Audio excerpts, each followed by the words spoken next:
Hey guys, if you remember from yesterday, we left off where Grandpa Joe was about to tell Charlie about Prince Pondicherry. So that's where we are, Chapter 3, Mr. Wonka and the Indian Prince.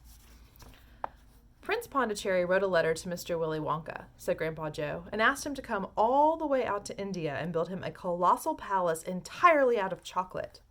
Did Mr. Wonka do it, Grandpa? He did indeed, and what a palace it was! It had 100 rooms, and everything was made of either dark or light chocolate. The bricks were chocolate, and the cement holding them together was chocolate, and the windows were chocolate, and all the walls and ceilings were made of chocolate.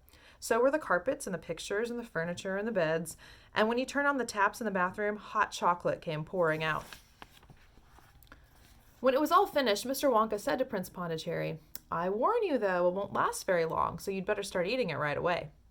"Nonsense," shouted the prince. "I'm not going to eat my palace.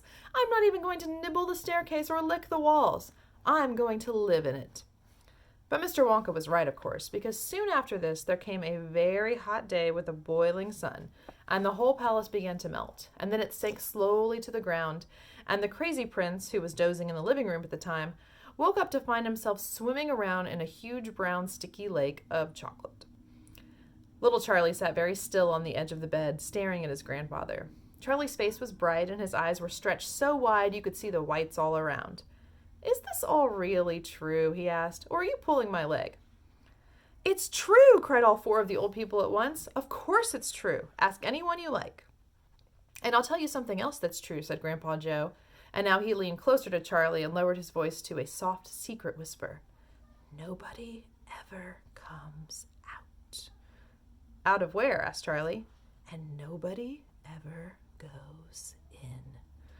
"In where?" cried Charlie. "Wonka's factory, of course." "Grandpa, what do you mean?" "I mean workers, Charlie." "Workers?" "All factories," said Grandpa Joe, "have workers streaming in and out of the gates in the mornings and evenings, except Wonka's. Have you ever seen a single person going into that place or coming out?" Little Charlie looked slowly around at each of the four old faces, one after the other, and they all looked back at him.